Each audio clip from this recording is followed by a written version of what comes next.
This is Delhi. Please stay tuned for our next announcement. This is All India Radio. We now bring you National Sports Magazine.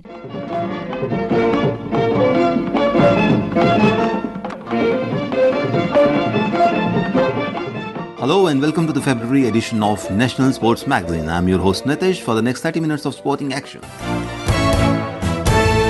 Lots of sports action is happening all over the globe as the year 2022 hots up for a lot of multinational events as well. But one cloud is still hovering over sports, one can say, is adding to the degree of difficulty for the organizers as well as the players, and that cloud is COVID. In today's program, we have exclusive sound bites from some of the greats and also from upcoming stars. Stay tuned in for the exciting 30 minutes of sports. The Winter Olympic Games are starting today. India has sent only one entry. Skier from Jammu and Kashmir, Arif Khan, is the only athlete from the country to qualify this time. Arif Khan will participate in giant slalom on 13 February and slalom on 16 February in skiing during Beijing 2022 Winter Olympics. We start today's edition with an exclusive interview with Arif Khan. In this dispatch by Wasim from All India Radio Srinagar, Muhammad Imran is in conversation with Arif Khan.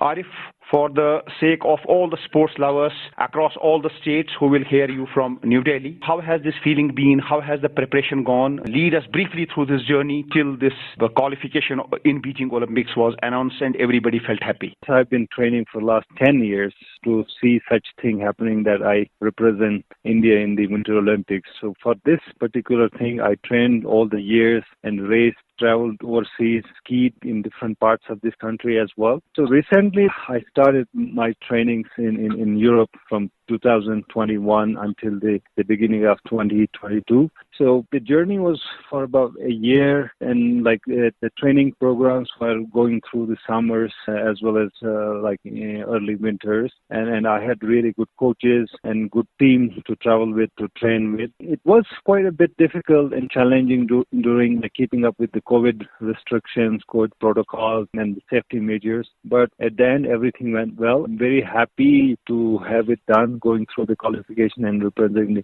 India. Arif, this is a very costly sport. Winter sports is not everybody's cup of tea. How have you been able to go into this sport, and who have been the real supporters?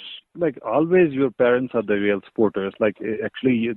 My father, he started with a business in Gulmarg, winter sports, providing earlier back in the days, providing ski rental gears to the tourists and other way he used to instruct. But slowly he built up his business in Gulmarg as a winter sports adventure company. So that was one of the main sources. Like he could save some money from what he earns and spends it over my trainings, my travel. And later over the years, I built up. I gained skills and performed well. So sometimes I used to receive help from different people, different friends from the cities of India. But especially for this Olympic, I received good help from sponsoring help from JSW India, Jammu and Kashmir government, and one of the part also from my family. So everything went well. What is the target and what is the aim and what are the aspirations with regard to the Winter Olympics? My targets are really to perform well, to be able to perform, you could say, the top contender. And this is one of the focus. The other way around is being there, being able to enjoy the games, the events and the moments that can inspire the generation to come, the youth in the valley, especially other parts of the India. I want to draw attention, India as a skiing destination, and that is my focus. So how much challenge are these events? Because in all the winter sports, you have qualified for some toughest events. Our listeners would definitely like to hear from you. Which will be the events wherein you will be participating? I do two disciplines, the technical events. One is the slalom and the other is the giant slalom. And the races are scheduled on 13th of February and 16th of February. So these are my events, and I've been training for these events all my life in Gulmarg. I started from Gulmarg and then now continuing in training in Europe. The final touches. So Arif, we wish you all the best on behalf of all the sports lovers across the states. Thank you very much. India is making its presence felt in many sports, but there is way to go as far as Winter Games are concerned. National Sports Magazine wishes best of luck to Arif. Indian women's hockey team stole everyone's heart in the Tokyo Olympic Games, but missed the podium finish just by a whisker. So all eyes were on them when the girls took to the field for Women's Asia Cup hockey at Muscat from 21st to the 28th of January. We caught up with K.Arumugam, who was there at Muscat for a ringside view of the Women's Asia Cup 2022, as Kanan talks to him for National Sports Magazine. Mr. Arumugam, how would you assess India's performance in the Asia Cup? Your presence was there. We came to know of it. Could you share some details about how this new team performed? Luckily, I went there, so I could see the Indian team, how they are gelling after 6-7 months gap after this historic. It's not historic, they have not got a medal, but still it's a very impact-making performance at Tokyo. It was a good tournament. They have ultimately won the bronze medal. It's good they have returned with a medal. So that will be a launching pad for many of the tournaments and the tasks they have for this year. Yes, they were the defending champions 2007, 5 years before. They had a very good record. They defeated all the teams in the pool. Semi-final and quarter-final also they defeated. Comprehensive victory they got. That time Mr. Harendra Singh was the coach. Rani Rampal was the captain. At Japan, there Hakaki Mara. So in the final, China posed a big challenge. So it was 1-1 draw. After that, in the shootout. What is the difference you see between the team which competed in Tokyo and now? You see, 16 of the players who played in the Tokyo were taken in this for the Asia Cup. That was perhaps for a reason that the men's team did not do well in their Asian Champions Trophy. So the federation must have thought, at least we will win a good medal in this women's side. So they have taken 16 of the 18 in Tokyo. Only 2 new players they have taken it. But the team obviously did not gel well as they played in Tokyo. You can't compare that. There are 2 different days, different tournaments. Now you've got Shopman as coach. You've got a change. So do you think that this change, overall the setting is changing when you have a new coach? For players also it is a new experience. Or you think the players have already got adjusted to the new coach and the new expectations? No, your last sentence is most appropriate for the context here, because the Skopman was a deputy coach to the previous coach at Tokyo Olympics, so that continuity was maintained. The main difference was the support staff. You see that now the Tushar Khandekar, the former Indian hockey Olympian, he has joined as a coach. He is new to the women's side. And the major difference is that previously we had a fitness expert and scientific advisor, different set of people. Now different set of people have come from South Africa. That is actually the main thing. Maybe because of that fitness issue, we can say that the performance was slightly less. But it's actually the one or top 2 players, they underperformed in the semi-final, which was very unexpected. Otherwise, India was having the dominance over the semi-final, which we of course lost. The team was playing reasonably well and they are gelling well. Only difference between Tokyo team and this team is Rani Rampal, the centre forward, was not there. In her place, you got a player, Mariana Gujor. She has just played only 1 cap before coming to Muscat for the Asia Cup. Wonderful player. She could not give a finishing touch as expected, But however, she and another newcomer, number 24, Jyoti, she is from the Sonipat. Both newcomers are in the attack line. So they have really did well. But okay, semi-final we lost, but otherwise performance was good. How do you rate the performance of goalkeeper Savita? She's been there for such a long time, but she has talked of wanting to continue even till 2024 Paris. Do you think she's still the best first choice as goalkeeper? You see, she is the goalkeeper now. There are 2 great achievements with this Asia Cup. Number 1 is she is the first goalkeeper to lead an Indian hockey team at Asia Cup. The second feather in his cap is she is playing her 4th Asia Cup. No other women have played so far 4 times Asia Cup. Her performance is certainly satisfactory. You would have expected a better performance in the semi-final, but that was not there. Some slip was there from her side. But as far as her fitness, her motivation and commitment levels are concerned, she can certainly play 1 more Olympics and she is fit for that. We are talking about Indian women's hockey, the larger picture.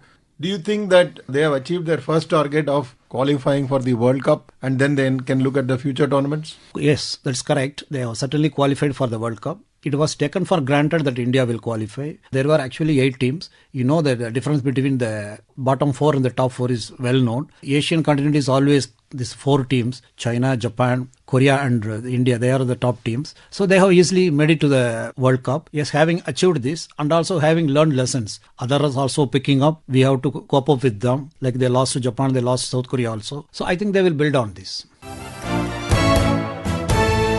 The women's hockey team is doing well and plugging all the loopholes. One can always say that India is there in the top league and medals will continue to come. We win some, we lose some. Depends on which team plays the best hockey on a given day. From hockey, we move on to badminton as we present to you a report contributed by AIR Lucknow, where Syed Modi International Badminton Championship 2022 was held from 18th to the 23rd of January. The players were strictly in bio bubble and access to the players was difficult. Our colleague Subhash Khanna managed this radio report on behalf of All India Radio Lucknow.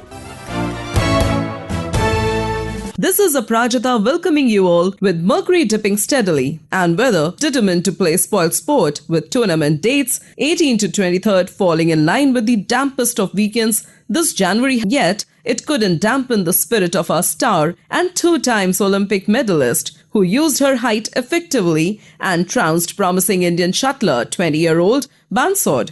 For Lucknow, BBD Badminton Academy hosting ace shuttler PV Sindhu at Syed Modi International Badminton Tournament was indeed special, as she clinched the women's single title with an easy win over compatriot Malvika Bansod in straight games 21-13, 21-16 in a one-sided match that lasted just 35 minutes. This was Sindhu's second Syed Modi title after she won the BWF World Tour Super 300 event in 2017 and her first title in over 2 years. PV Sindhu shared her moments after the game. Yeah, I would say it's like a sweet revenge.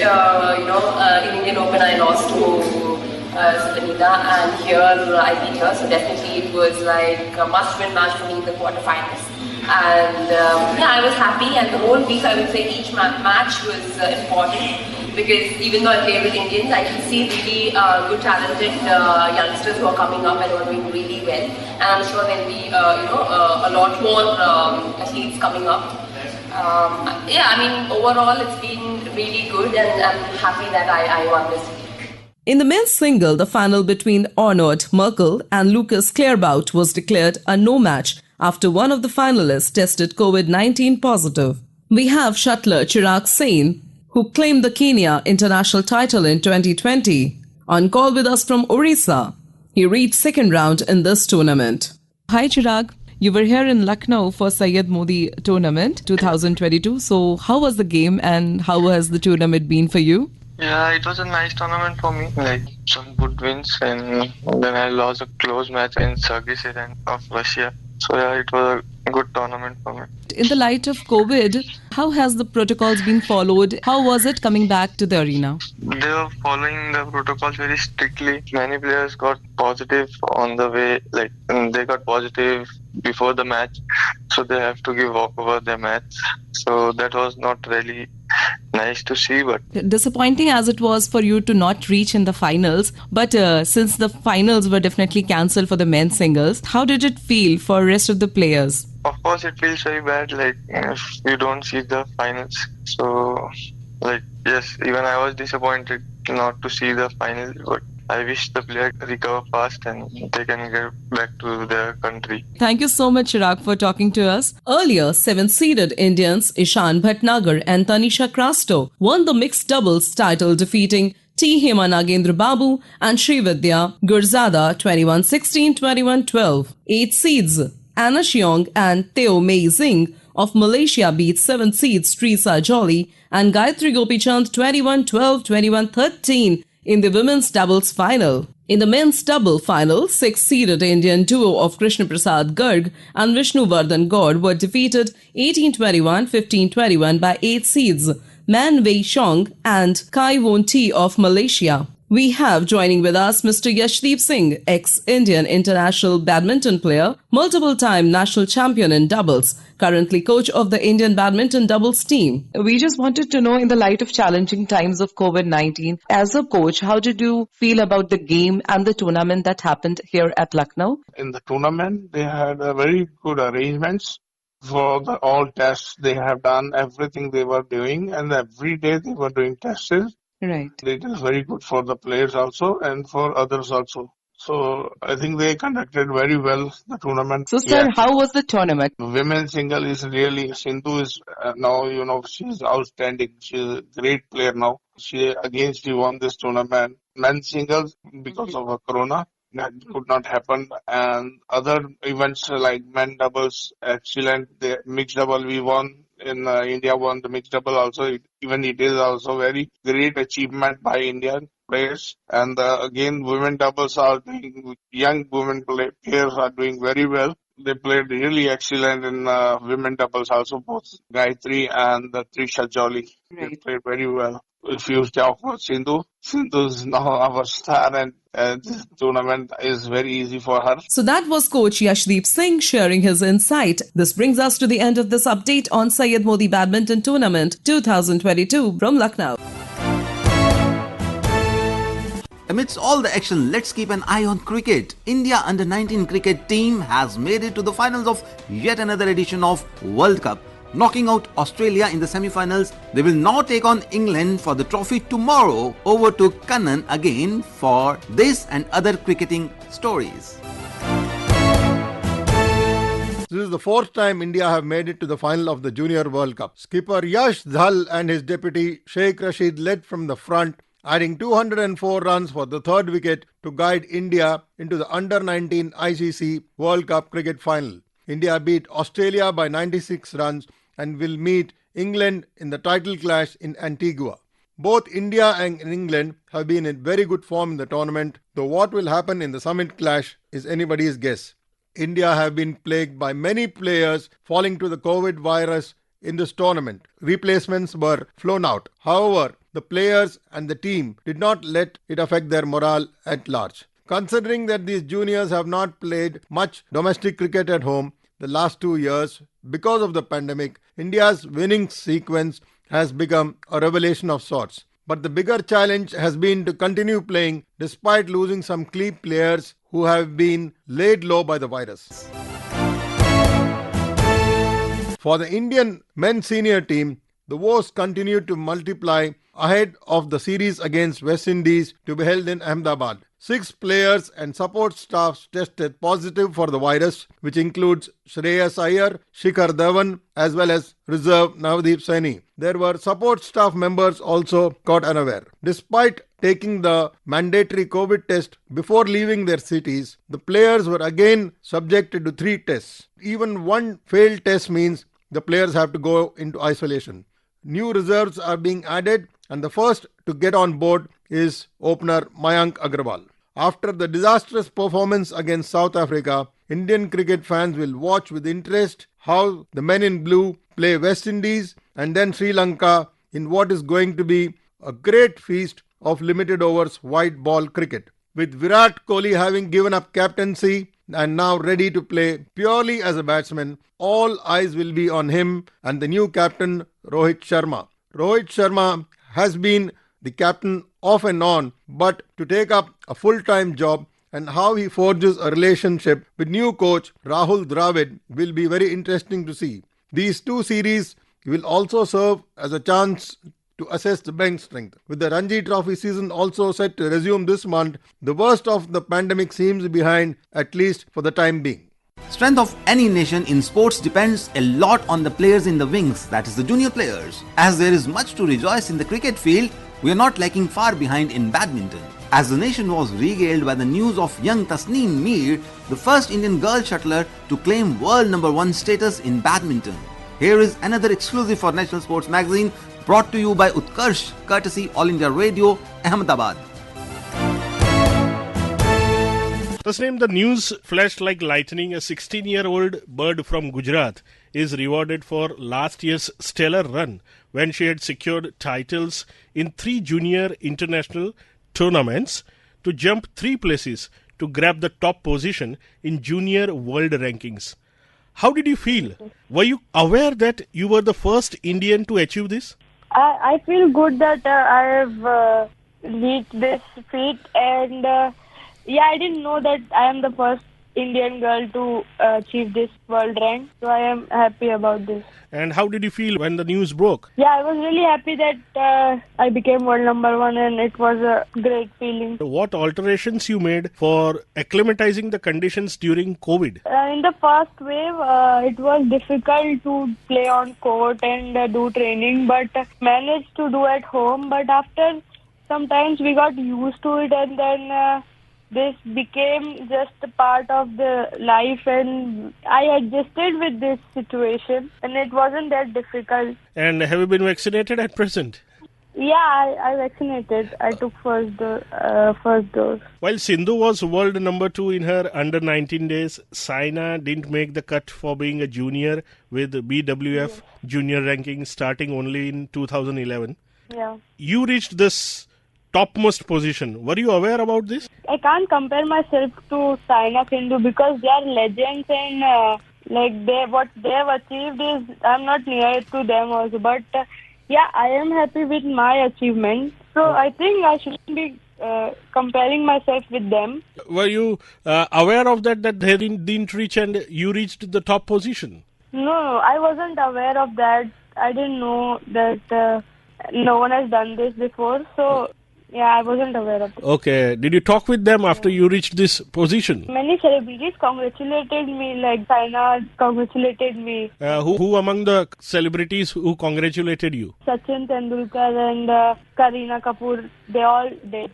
Tasnim was part of India's campaign at the Thomas and Uber Cup held late last year in Denmark. Yeah. How did this help you in claiming the top spot? That tournament was really huge for me and it was a great experience participating in such a huge tournament and getting to see world-class players live. So it was a great experience for me and to be in a team with such a legend players, Saina, Srikanth. It was a great opportunity for me. So tell me more about your coach. I train in Assam under Edwin Irion coach. So he has trained many good players, Saina, Sindhu and many players from Indonesia too. So I like training in Assam. Tell me more about your childhood. I started playing at the age of 7. Okay. And my father is a coach, so he took me to the stadium every day. Okay. And I started doing regular practice there. Mehsana in Gujarat, there was good court and my father was a coach, so it was a good start for me in badminton. You left your studies for playing badminton. So I what was that? didn't left my studies, but I just skipped school that time. Okay. I was studying online, but I didn't left studying. I didn't stop studying. At present, what you're studying? I am in 11th science. Science stream? Yeah. Okay, tell me more about your favorite shot at the court. I like to play attacking mostly. Attack is my favorite. Which kind of shots give you difficulty? How do you manage to return the smash? I think I'm good with my shots and I am good with defense, everything. All right. I think I need to be strong mentally more if I have to perform good in senior level. What's your schedule for training? My schedule is I practice 5 to 6 hours in a day, 2 hours of on-court session and 2 hours of training. Days I have 3 sessions, so every session is of 2 to 1.5 hours. Tasnim, thank you very much for talking with us, All India Radio Ahmedabad. Thank you, sir. And we congratulate you for your achievement and also we wish you best of luck for your future endeavors. Thank you so much. Very promising talent indeed, and we are sure she is going to fit into the shoes of her predecessors very well to bring more glory to the country. Sanya Mirza has given us great joy from tennis courts all over the world, and during this year Australian Open, she made a very important announcement. As Kanan brings to you exclusive roundup of this year's Australian Open.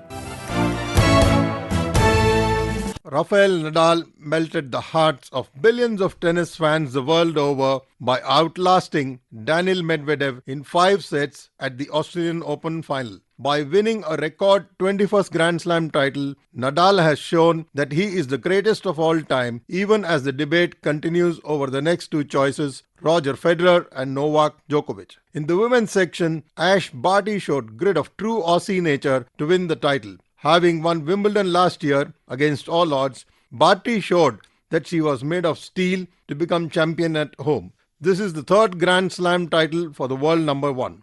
The focus on the Australian Open before the tournament began was not on tennis, but a certain Novak Djokovic. His entry and exit from Australia after his visa was cancelled became the talking point for a whole week. As an anti-vaccine campaigner, Djokovic's dark days in detention in Melbourne and then being deported caused great consternation. However, once the tournament began, all focus was on Rafael Nadal, the old warhorse. Nadal has evolved as a champion in many aspects. His rivalry with Federer and the likes of Djokovic are part of tennis folklore. Yet, to conquer Melbourne again after a huge gap was a titanic effort. By becoming the first man to reach 21 Grand Slam titles, Nadal has shown hunger, passion and commitment. With Federer still not fit after a second knee injury, how the 2022 season pans out will be watched with interest. The pandemic continues to haunt world tennis, and competing in the bio bubble has not been easy. There was heartbreak for Indian tennis fans as Sanya Mirza announced 2022 will be her last year on the tennis tour. Sanya spoke exclusively to National Sports Magazine AIR on her career. Well, I've had an incredible career. I think that I was able to surpass a lot of my goals and dreams. And if somebody told a young Hyderabadi girl at the age of 6 that this is what you're going to achieve, I would have taken it with both my hands. So it's been an amazing, amazing journey, and I'm forever grateful for it. I haven't really had any plans of what's going to happen after. I have a full year of tennis left ahead of me, so I'm just focusing on that. And once I'm done with that, let's see where life takes me. The diva of Indian tennis has been playing top-class doubles in her career, proof of which are her 6 Grand Slam titles. Being a mother and carrying young son Izhan to various tournaments has been very risky. She'll be focusing on giving it her best shot in the 3 more Grand Slams this year and possibly the Asian Games in Hangzhou. Her partnership with Martina Hingis and Mahesh Bhupati were defining moments in her Grand Slam career. Her inability to win an Olympic medal haunts her, but she is proud of the fact she gave it her best shot first in singles, then doubles and mixed. We're all going to miss you, Sanya, for sure. Best of luck for the entire 2022 season. So, at the end of today's episode, we move to All India Radio Shantiniketan for Sports Film Review. This is Jaita Verma Sarkar, Program Executive at All India Radio Shantiniketan. Today I am going to review the Bengali film Champion, released in 2003. Champion is a remake of the Telugu film Thammudu, which in turn was based on the Hindi classic Jo Jeeta Wahi Sikandar. Directed by Ravi Kinagi, the film revolves around Raja, played by Jeet, a young man who rarely does anything useful and is a source of constant embarrassment to his father, played by the veteran actor Dipankar De. His elder brother Rohit is the exact opposite. Responsible, dependable, aware of family responsibilities, and also a champion-level kickboxer. While Raja wastes his time in idleness and tomfoolery, he is not aware that his friend Kobita, played by Shravanti Chatterjee, loves him. Lost in his own world, Raja tries to overlook his humble background and pursues Riya, a rich man's daughter, pretending to be a rich man's son himself. It's not long before this truth is revealed to Riya by Ronnie, the antagonist of the film. Ronnie is an unscrupulous rich brat and also a kickboxer, someone who hates Raja. Things come to a head when Ronnie and his friends beat up Rohit, Raja's elder brother, before an important kickboxing tournament and leave him in a serious condition. Raja starts changing as a person after this incident, realizing his responsibilities. He also discovers Kobita's feelings for him from her diary and is stunned. The main turning point of the film comes when Raja discovers that his brother had been attacked by Ronnie and his gang. Furious and determined, Raja decides to train for the kickboxing tournament himself, practicing with determination and focus. The film ends with Raja winning the tournament and also declaring his love for Kobita. Champion has all the ingredients to appeal to most filmgoers: action, humor, relationship crisis, and an exciting climax. The newcomers, Jeet and Shravanti, are good in their roles, and the supporting cast further strengthens the film. For those who have seen Jo Jeeta Wahi Sikandar, this film may be a little less buoyant, but Champion holds its place among its own audience and fans. This is Jaita Verma Sarkar, All India Radio, Shantiniketan. With this, we come to the end of February edition of National Sports Magazine. It's your host Nitesh signing off for today. See you all next month, same day, same time on the same frequency. Bye-bye.